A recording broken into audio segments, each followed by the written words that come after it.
You don't trust yourself anymore because you've trained yourself not to. Mm. I want you to really let that sink in for a second.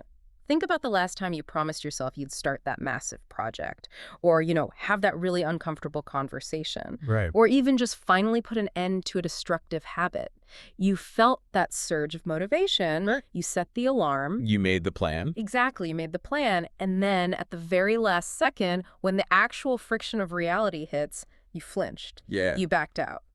Welcome to the deep dive.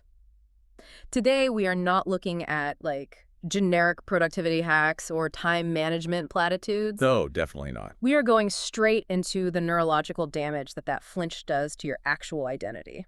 It's a fascinating topic. It really is. We're looking at this amazing stack of sources today. Clinical psychology, philosophical frameworks on self-knowledge, and some deep research on everything from burnout to systemic gaslighting. There's a lot to unpack. Oh, for sure. Our mission today is to explore the profound psychological relationship between consistency and your belief in yourself. We want to unpack the actual architecture of self-trust. Right, because it's not what most people think it is. Exactly. We are going to examine how internal doubt actively reduces your motivation on a biological level, and how repeated failures to follow through functionally rewrite your brain's understanding of who you are. And crucially, how to reverse engineer that process. Yes, through habit formation, emotional regulation, and precise, consistent actions. So whether you are, paralyzed by a major career change, drowning in the apathy of burnout, or just exhausted by everyday indecision, we are going to break down how you might be accidentally sabotaging your internal compass and exactly how to fix it. I think the overarching theme running through all of this clinical literature is just this radical reframing of what self-trust actually is. How so? Well, culturally, we tend to view confidence and self-trust as inherent personality traits. Right? Like you're just born with it. Exactly. The assumption is that you are simply born with this strong internal compass. Yeah. Or maybe your childhood environment gave it to you. And if you don't have it now, you're just out of luck. Right, you're fundamentally deficient. But the current psychological consensus completely upends that. Self-trust is not a genetic lottery. It's not a static characteristic at all. So what is it? It is a highly fluid, strictly behavioral outcome. It is a real-time reflection of your daily habits. Okay, wow. Yeah, and the most destructive habit in this arena, the one that actively dismantles your belief in your own capabilities, is procrastination. Okay, but we need to clarify this because the clinical definition of procrastination in the research we looked at isn't the colloquial one, right? No, it's not. Because we usually just brush off procrastination as mere laziness or like a funny quirk of bad time management. Right, we joke about it. Yeah, exactly. But the clinical perspective redefines it fundamentally as a broken promise to yourself. Which is a heavy way to look at it. It completely changes the gravity of the behavior. I mean, if you look at a classic relatable scenario, like you tell yourself you're absolutely going to finish this high-stakes slide deck for work this afternoon. A very common one. Right, and the presentation makes you incredibly anxious because your boss is intimidating and the outcome really matters. So your anxiety spikes. Yes, and to alleviate that intense spike of anxiety, you avoid the laptop entirely. You look around and decide, my office is too messy to work in. Oh, the classic diversion. Right. You tell yourself, I can't possibly be creative in this chaos. I am actually being responsible and productive by organizing my physical space first. You completely rationalize the avoidance. And that rationalization is actually the most insidious part of the whole process. Why is that? Because it provides immediate, potent relief. By organizing the desk, you trigger a small hit of dopamine. You feel productive while simultaneously escaping the profound discomfort of that high-stakes task. Wow, so you're rewarding yourself for avoiding the thing. Exactly. But beneath the surface of that temporary relief, there is a devastating neurological transaction taking place. What's happening in the brain? Well, your brain is a continuous pattern recognition machine. It is constantly monitoring your environment, but it is also constantly monitoring you. Oh, that's slightly terrifying. It is. It observes the discrepancy between your stated intention, which was I will write the slide deck, and your physical action, which is I'm organizing my pens. Okay. Through the mechanism of reinforcement learning, your brain logs this discrepancy as a hard data point. Okay, let me try an analogy here. If you had a friend who constantly flaked on lunch plans, they enthusiastically promised to meet you at noon, but at 11:45, they text you this beautifully crafted excuse about their dog needing bath. Right. We all have that friend. Right, and eventually the emotional weight of their promise drops to zero. You just stop believing them. You stop relying on them entirely. Are we basically doing that to our own nervous systems? Like, are we the flaky friend to ourselves? That is perfectly stated. Yeah. Yes. The interpersonal dynamic of trust and the interpersonal dynamic of self-trust, they operate on the exact same neurological hardware. Really? The exact same. Yes. Trust is not a feeling, it is a predictive model. When your friend flakes repeatedly, your brain updates its predictive model to anticipate future unreliability. Which protects you from disappointment. Exactly. So when you flake on yourself repeatedly, your brain updates its predictive model of your identity. It concludes that your conscious intentions are totally meaningless. Man, that is brutal. It categorizes you as an unreliable actor in your own life. And this creates a profound psychological fallout. There's a deeply resonant concept in the clinical literature regarding the intersection of knowledge and action. Okay, let's hear it. Acting without knowledge is chaotic, Wow. but possessing knowledge and failing to act on it is actively demoralizing. Demoralizing. Yeah, that feels like a very specific kind of paralysis. It really does. Like knowing exactly what you need to do to improve your life. Staring directly at the solution and finding yourself physically unable to execute it. It creates this terrifying sense of powerlessness. Yes, you end up paralyzed by the fear of making the wrong decision. Or, I guess more accurately, paralyzed by the fear of the discomfort that the right decision requires. Exactly. And that paralysis is not just a metaphor, it is a literal neurological event. Okay, break that down for us. To understand this demoralization, we have to look at the architecture of the brain. Specifically, the division of labor between the lower brainstem and the upper neocortex. Right, the different operating systems. Yeah. The lower 20% of our brain, which encompasses the brainstem and the limbic system, functions as our primitive survival center. The lizard brain, basically. Right. Its primary mandate is to keep us alive by detecting threats and initiating the fight, flight, or freeze response. Okay, and the rest of it. The upper 80%, the neocortex, is where our executive functioning resides. That's our logic, our complex problem-solving abilities, long-term planning, nuanced decision-making. So it's like the survival center versus the executive suite. That's a great way to put it. So when we encounter the anxiety of that slide deck we were talking about, the lower brain doesn't differentiate between the social threat of a bad presentation and the physical threat of, like, a predator. No, it doesn't at all. It just registers a massive spike in cortisol and sounds the alarm. Which is precisely the opposite of what we need in a modern work environment. Exactly. The brainstem perceives the anxiety-inducing task as a literal threat to your survival. To protect you, it triggers a stress response. And in modern life, what does that look like? In the context of modern psychological threats, this most frequently manifests as a freeze response, which we label externally as procrastination or indecision. Oh, wow. So procrastination is literally a freeze response. Yes.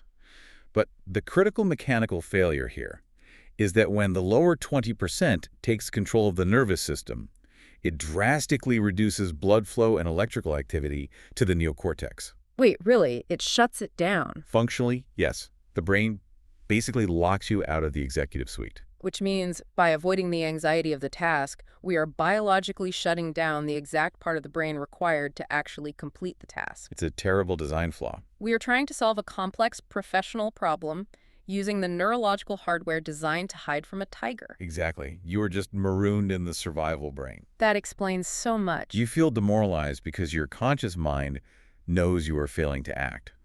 But your biological hardware is actively suppressing your problem-solving capacity to keep you safe from the perceived threat. The threat of the slide deck. Right, and this establishes a vicious, self-perpetuating loop. Because the more you freeze, The more evidence your brain gathers that you cannot handle the pressure. which further erodes your self-trust. Exactly, making the brainstem even more hyper-reactive to the next challenge. Okay, so if inaction and procrastination are how we break promises in the present moment, destroying our self-trust in real time, we have to look at how we abuse the concept of time itself. Yes, time orientation is a huge piece of this. The psychological literature points heavily to two maladaptive habits that serve as faulty coping mechanisms for this lack of self-trust: dwelling on the past and worrying about the future. Let's dissect the past first. Yeah, because the distinction between healthy reflection and unhealthy rumination is like a tightrope most people fall off of. Oh, absolutely. The distinction lies entirely in intentionality and utility. What do you mean by utility? Of healthy reflection is a deliberate, time-bound cognitive exercise.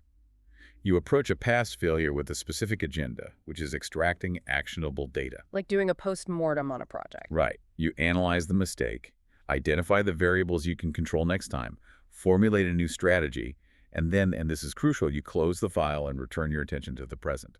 It is an act of problem solving. Exactly. Unhealthy rumination is entirely different.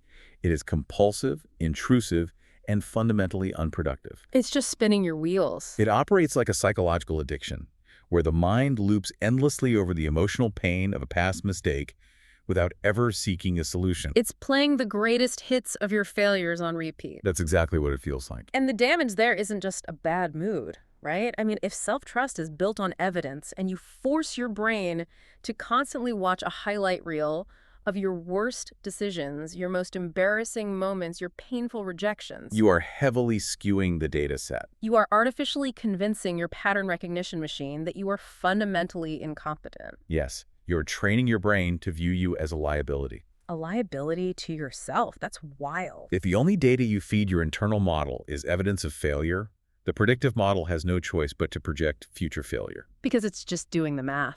Right. It destroys self-trust because you are systematically proving to yourself that your past defines your permanent identity. Yeah. But the inverse of this, projecting into the future, is arguably even more common and just as destructive. Worrying about the future.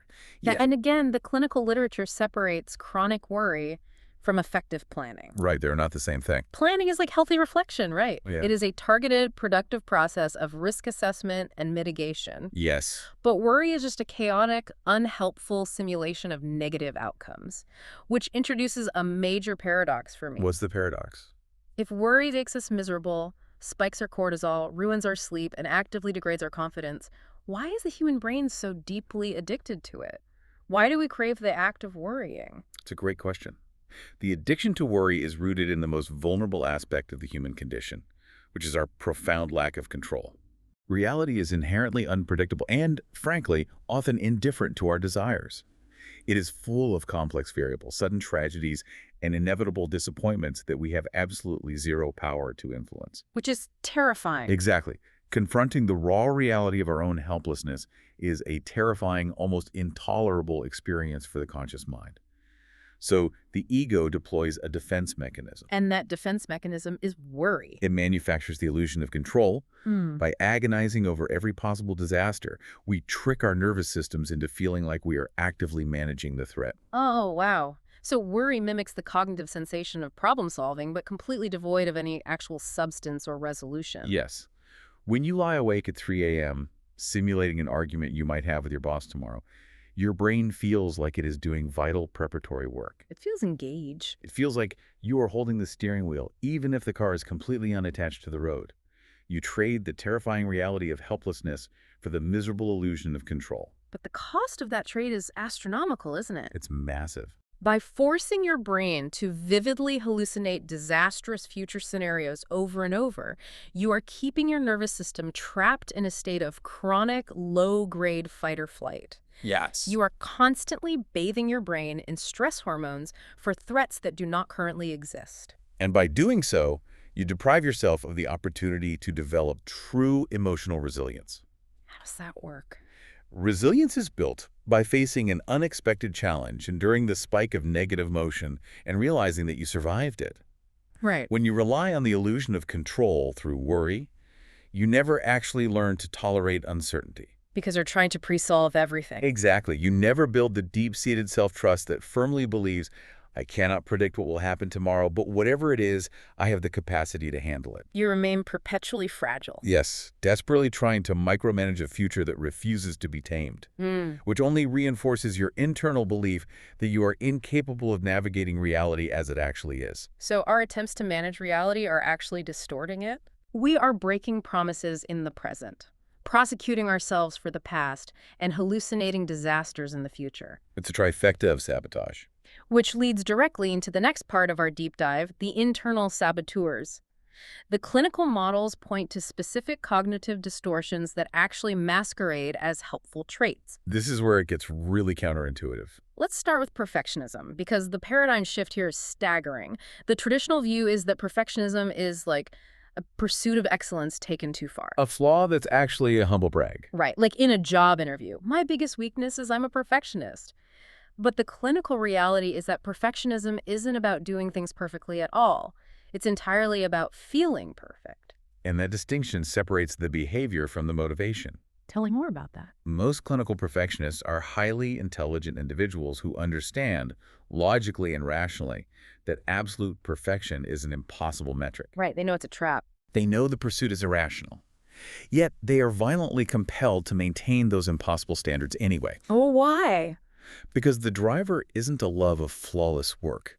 It is a profound intolerance for negative emotional states. Oh. Perfectionism is a maladaptive emotional regulation strategy. It stems from a psychological inability to tolerate the visceral feeling of inadequacy, the sting of potential criticism, or the vulnerability of being seen as flawed. The literature gives a brilliant example of this. It talks about an artist who possesses incredible talent but absolutely refuses to display her work or try to sell it. Yes. To the outside world, it looks like a lack of drive or perhaps a fear that people will hate the art. But the internal mechanics are much darker. Exactly. It's not the certainty of rejection she is avoiding. It is the sheer unbearable anxiety of the mere possibility of not being perfectly received. The presence of that imperfect feeling. Right, the vulnerability of judgment. It is so dysregulating to her nervous system that keeping the art hidden forever is the only way she knows how to survive the emotion. By hiding the art, she successfully neutralizes the immediate threat of external judgment. But at what cost? Well, she permanently stunts her emotional development. She never allows herself to experience criticism and subsequently discover that she can survive it. So her emotional tolerance remains at absolute zero. Yes.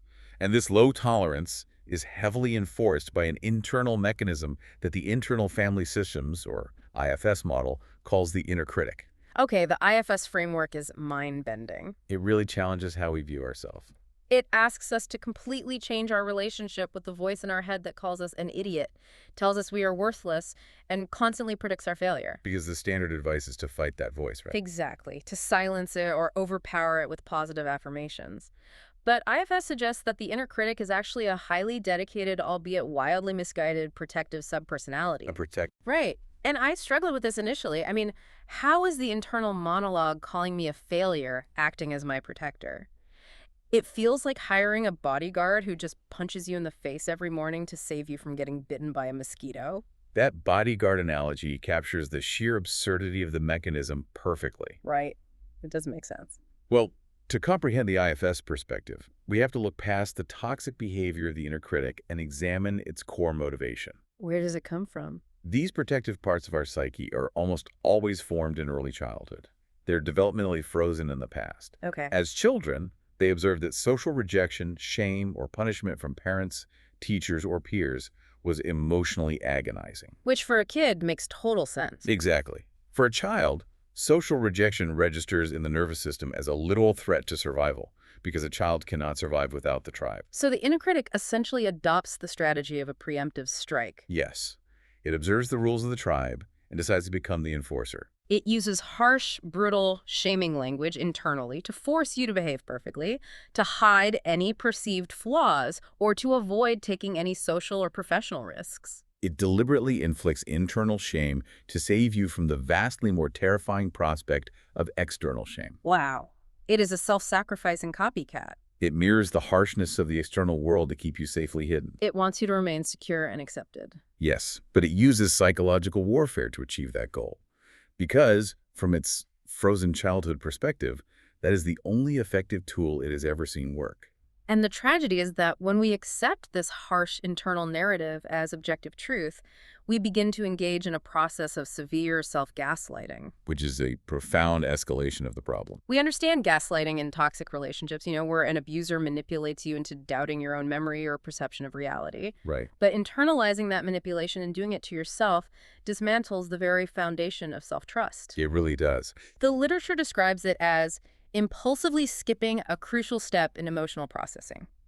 Let me walk through this. Please do. If step A is the activating event, say, a colleague takes credit for your work in a meeting. Definitely an activating event. Right. And step C is the conclusion, I'm just being overly sensitive and dramatic. The part you skip, step B, is the actual valid emotional response of feeling betrayed and angry. Skipping step B is the functional definition of self-invalidation. Why do we do that? Well, when an external boundary is crossed, the healthy, biologically appropriate response is anger.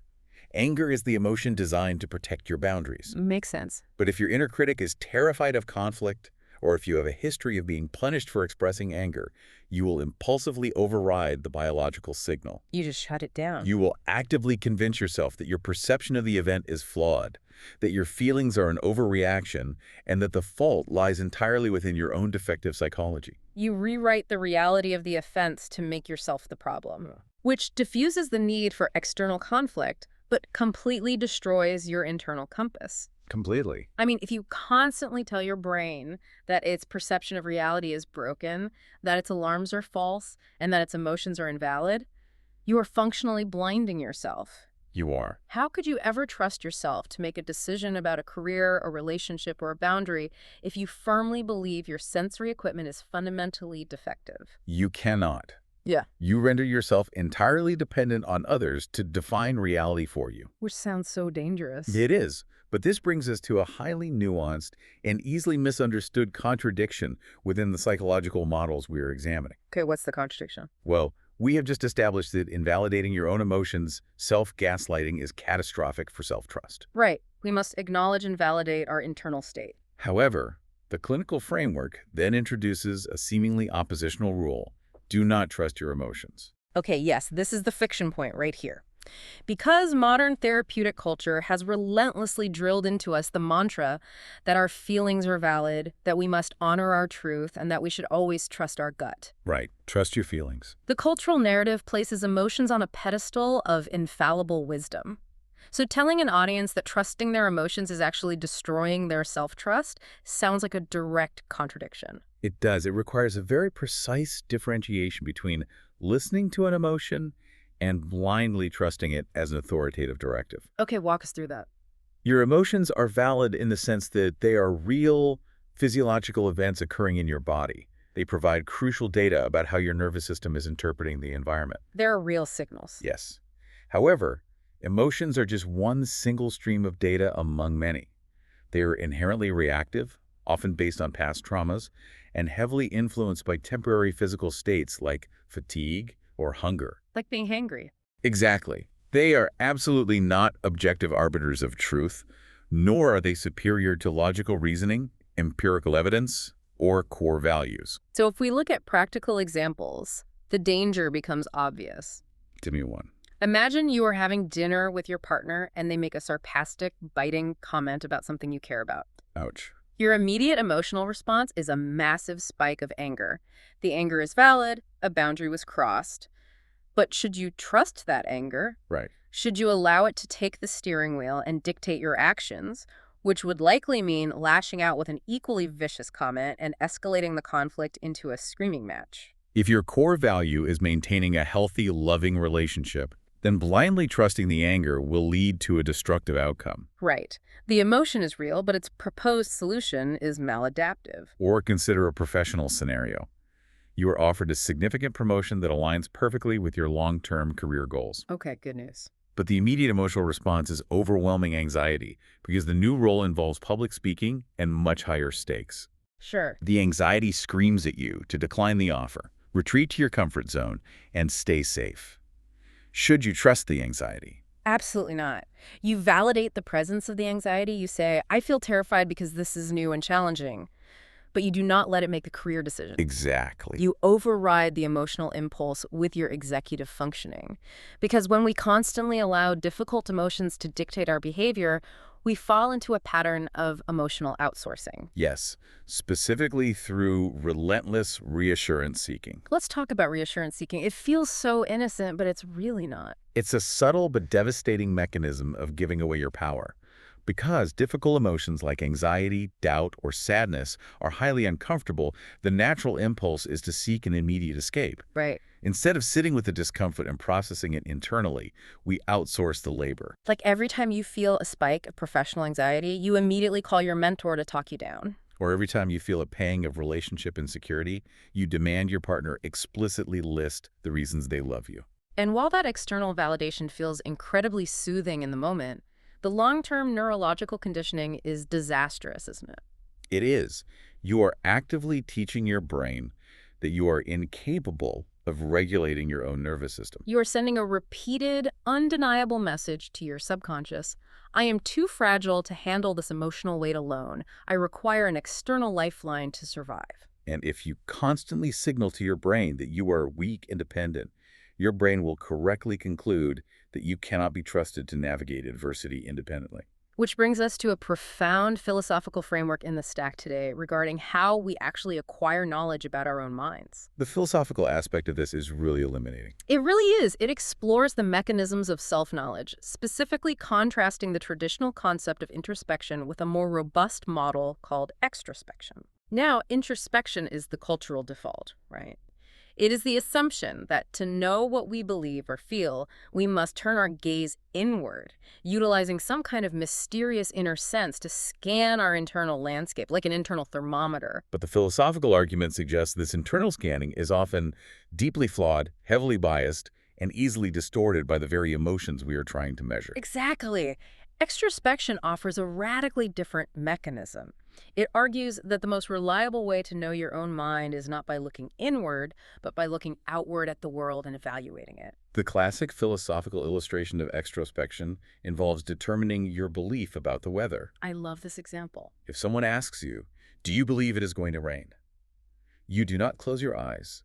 Delve deep into your soul and search for a glowing orb of belief regarding precipitation. That would be absurd.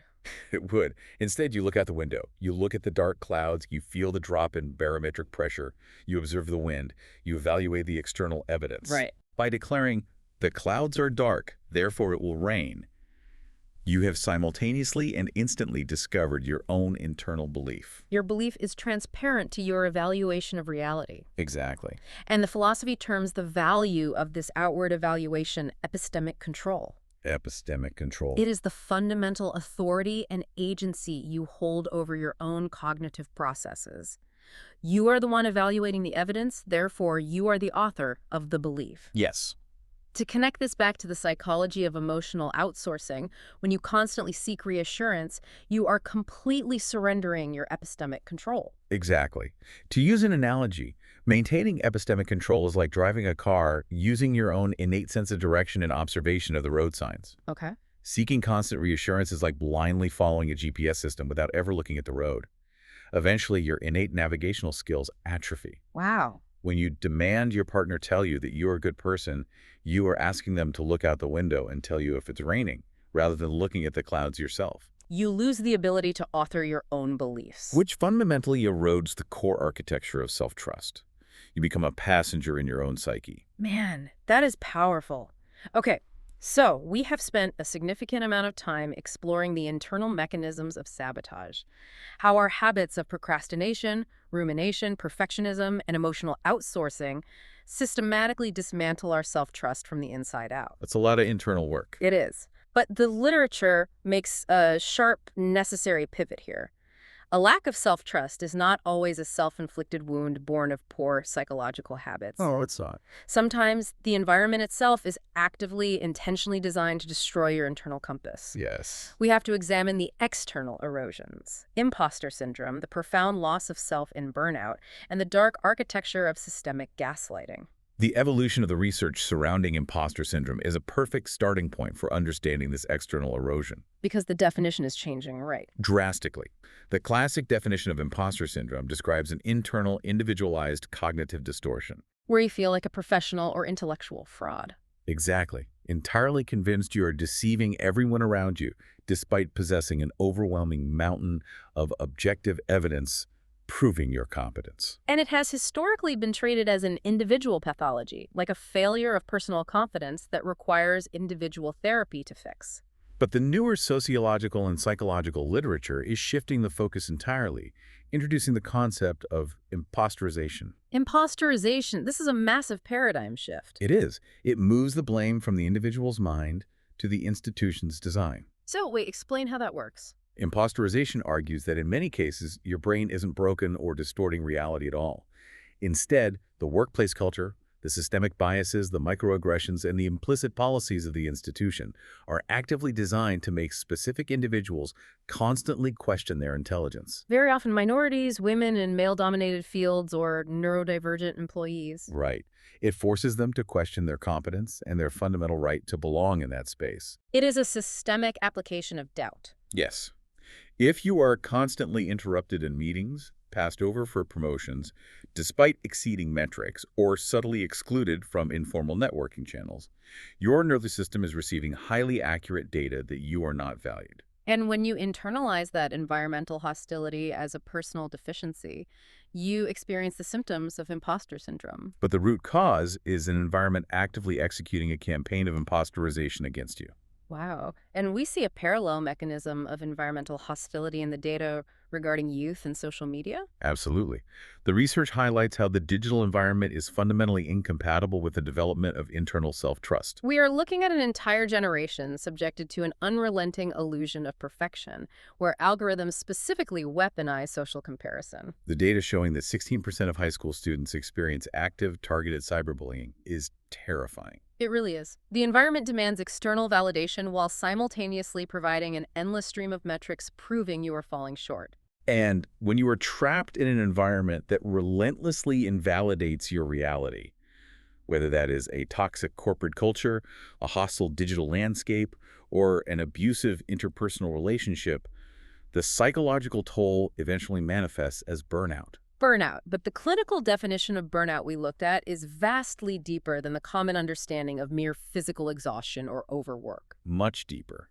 The research defines burnout as a profound loss of human agency, a literal fracturing of the self. The metaphor they use to describe this loss of agency is devastatingly accurate.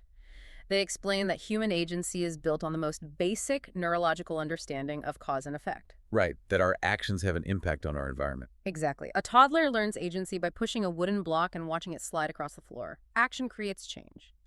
But burnout is the psychological consequence of being trapped in an environment where you are forced to push a ball that never moves. That phrase just hits you, pushing a ball that never moves. It is the systemic obliteration of cause and effect. You try to optimize your workflow, but management overrides it.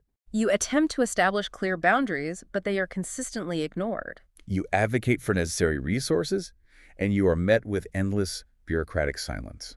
You expend massive amounts of cognitive and emotional energy, pushing the ball with all your might, and the environment remains entirely rigid and unchanged. And that is the exact mechanism of learned helplessness. Learn helplessness? Yes. The brain's pattern recognition software eventually realizes that energy expenditure does not correlate with environmental change. So the brain does what it is biologically programmed to do to conserve resources. It shuts down the effort. You disconnect. Apathy and severe cynicism set in not as moral failings, but as biological defense mechanisms against an unresponsive reality. And this introduces the most complex and dangerous dynamic we face: systemic gaslighting leading to psychological entrapment. This is critical to understand. Because the deeply unsettling question arises. If you are embedded in a toxic workplace or a manipulative relationship where the ball never moves and your reality is continuously denied, how do you differentiate between an internal habit of self-sabotage and a normal biological response to severe external abuse? This is where the research from the International Journal of Indian Psychology provides a crucial roadmap. They map out the specific, insidious trajectory of gaslighting, right? Yes, they break it down into a war of attrition designed to capture the victim's reality.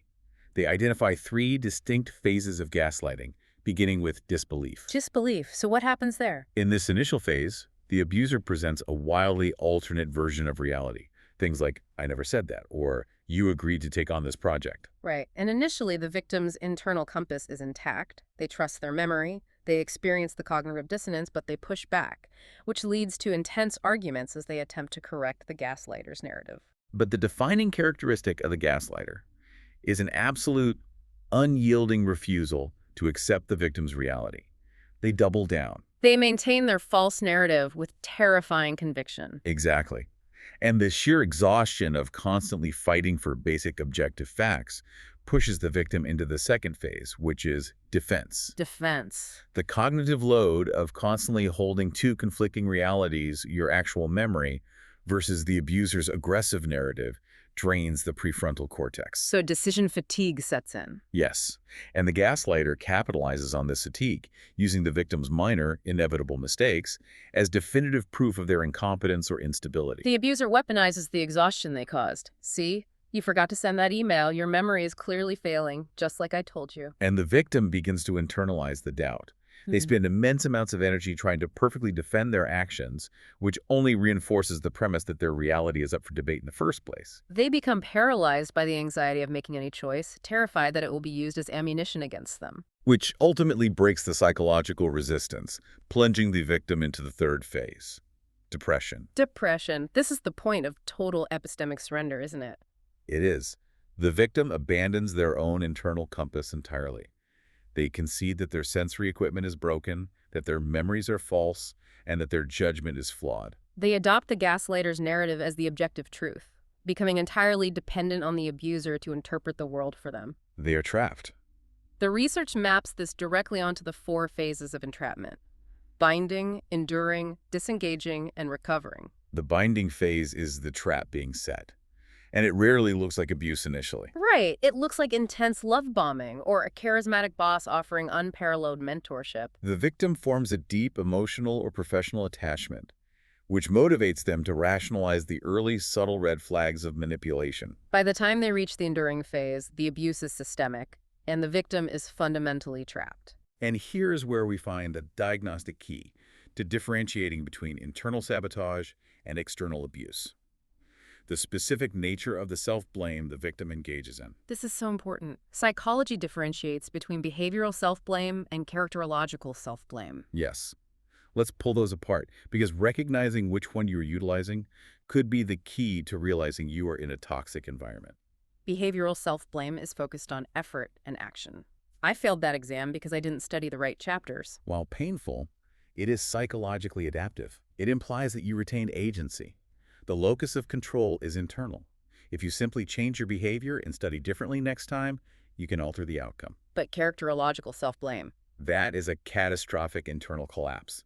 It shifts the blame from a changeable action to a fixed, inherent flaw in your identity. I failed that exam because I am fundamentally stupid and incapable of learning. Exactly.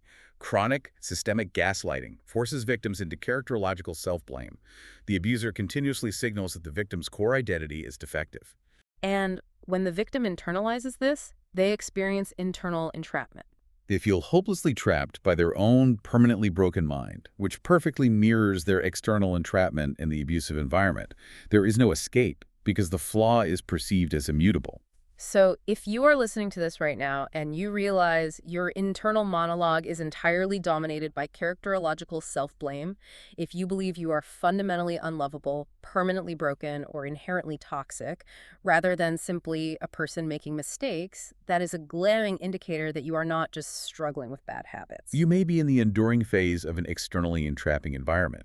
Your self-trust hasn't just eroded, it has been systematically dismantled by an outside force. But the architecture of entrapment is not permanent. The model explicitly defines the final 2 phases: disengaging and recovering. Disengaging is the profound, often jarring moment when the illusion fractures. The victim recognizes the characterological self-blame for what it is, an implanted narrative, not an objective truth. They realize the dynamic is fundamentally toxic and cannot be salvaged by their own hypervigilance or perfectionism. And recovering is the long, deliberate process of reclaiming that lost agency. Which brings us to the most vital part of this deep dive. Yes, the rebuilding. Whether your self-trust was slowly eroded by your own habits of procrastination and worry, or violently shattered by systemic gaslighting and burnout, the mechanism for rebuilding it remains remarkably similar. We have to look at the concrete neurological roadmap for earning back your own trust. When dealing with the aftermath of profound erosion, especially trauma or burnout, we must start with the foundational physical layer. The physical layer. Yes, the clinical work on rebuilding after trauma emphasizes that severe psychological distress fundamentally disconnects us from our somatic reality. Right. The nervous system becomes chronically dysregulated, perpetually stuck in either hyperarousal, which is panic, or hypoarousal, which is numbness. You cannot reason your way out of a dysregulated nervous system. So the first step is not cognitive restructuring. No, it is physical reconnection. You have to make the vessel safe before you can trust the compass. Exactly. The literature points to somatic practices, breathwork, yoga, or even just deliberate grounding mindfulness.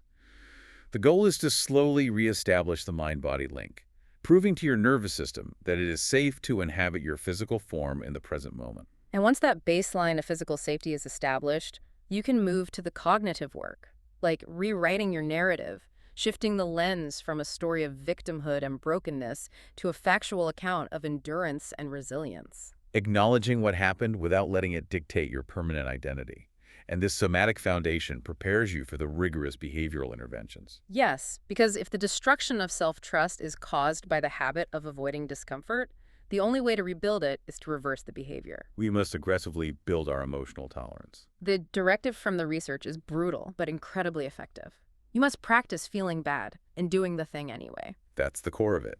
Feeling the anxiety, validating its presence, and entirely refusing to let it dictate your actions. If avoiding the slide deck is what broke the promise and trained your brain to view you as flaky, then sitting at the desk, feeling the terrifying wave of cortisol, and typing the first slide anyway is the precise mechanism that rebuilds the trust.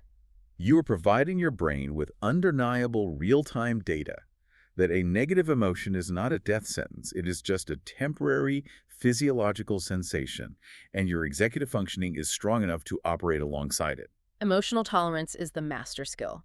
It neutralizes the power of perfectionism, rumination, and worry. And this high emotional tolerance ties directly to a deeply profound concept, the courage to follow your genuine curiosity. I love this part of the research. It uses these powerful examples, like treating a highly successful surgeon who is deeply miserable because beneath the prestige, they have always secretly wanted to be an architect. Or a burned-out corporate attorney who desperately wants to write music. Right. The societal pressure demands they stay in their prestigious lanes. But when you systematically suppress your genuine curiosity to appease the expectations of society, your family, or your own inner critic, you are executing a massive betrayal of self-trust. You are looking at your own internal desires and declaring, what I want is irrelevant. You are sending a devastating message to your subconscious. You are saying, I cannot be trusted to identify what brings me meaning, so I will surrender the trajectory of my life to external opinions. It is the ultimate form of epistemic surrender. Reclaiming your curiosity, allowing yourself to explore architecture or music without demanding it instantly becomes a lucrative, perfect career is a profound act of self-validation. It rebuilds trust by proving that your internal signals are worthy of exploration. It is the ultimate reclamation of agency.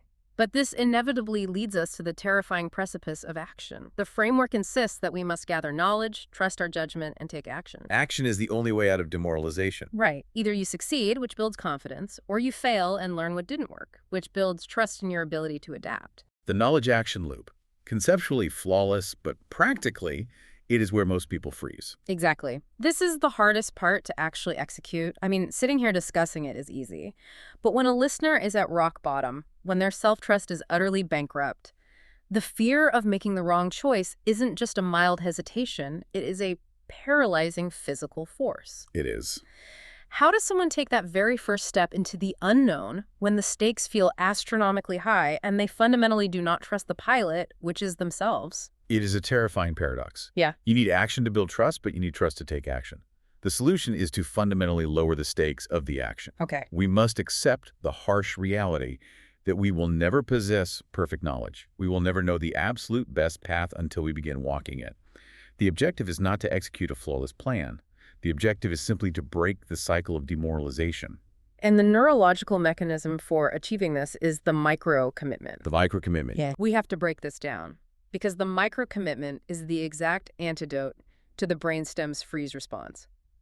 If you are paralyzed by indecision, the worst thing you can do is try to make a massive, life-altering choice. Absolutely. Do not try to solve your entire career trajectory or untangle a decade-long relationship in one afternoon. That massive cognitive load will instantly trigger the lower brain, flood you with cortisol, and shut down your problem-solving neocortex. You build psychological trust the exact same way you rehabilitate an atrophied physical muscle, with the smallest possible weight that creates resistance without causing injury.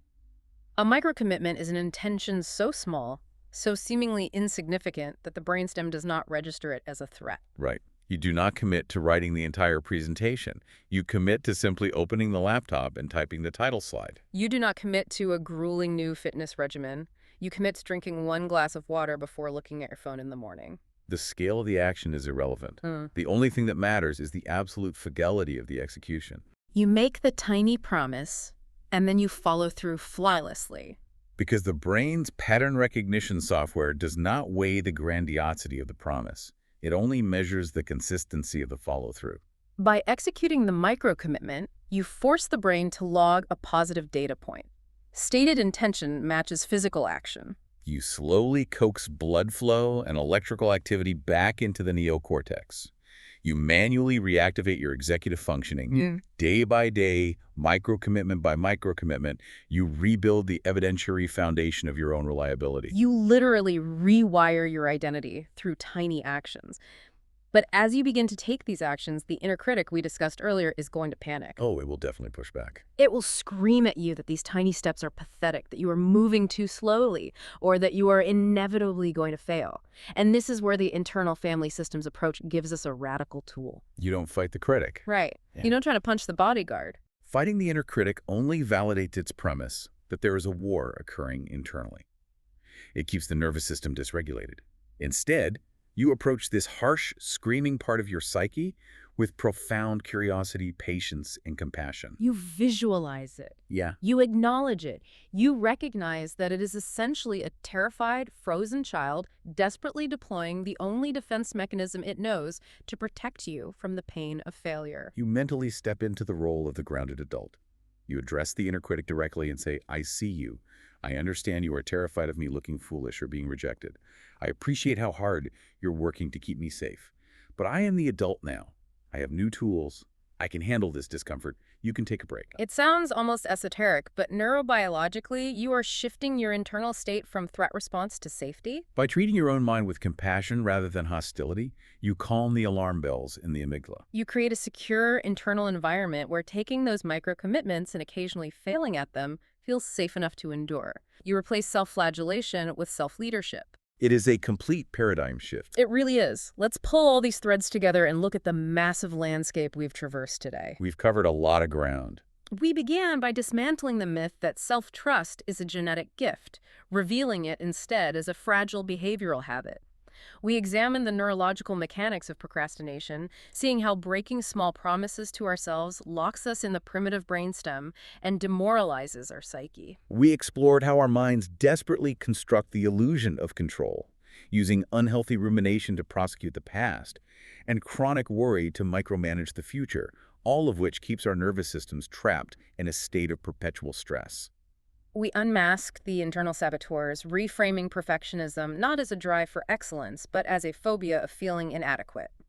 And we exposed the inner critic as a misguided protector utilizing shame to prevent shame. We navigated the complex philosophy of epistemic control, learning the vital difference between validating an emotion and blindly taking its advice, and recognizing the danger of outsourcing our reality to others. And we confronted the dark reality of external erosion, how systemic imposterization, the relentless grind of burnout, and the insidious reality-bending phases of gaslighting can forcibly shift us into toxic characterological self-blame, trapping us in environments that actively destroy our agency. But the ultimate takeaway is the roadmap for recovery.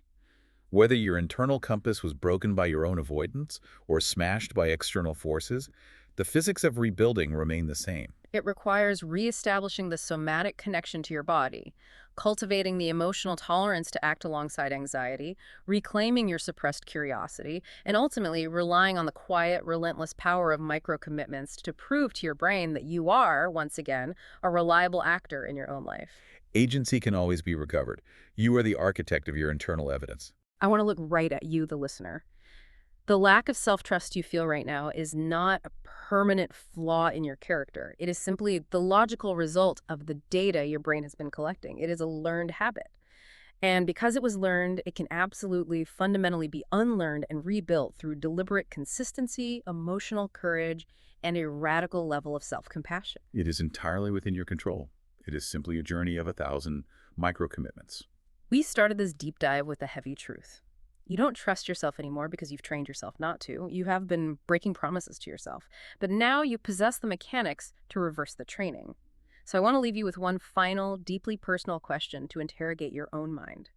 If the architecture of self-trust is built the exact same way you build trust with a skeptical friend, through a consistent, undeniable history of kept promises, what is the very next micro promise you are going to keep to yourself today?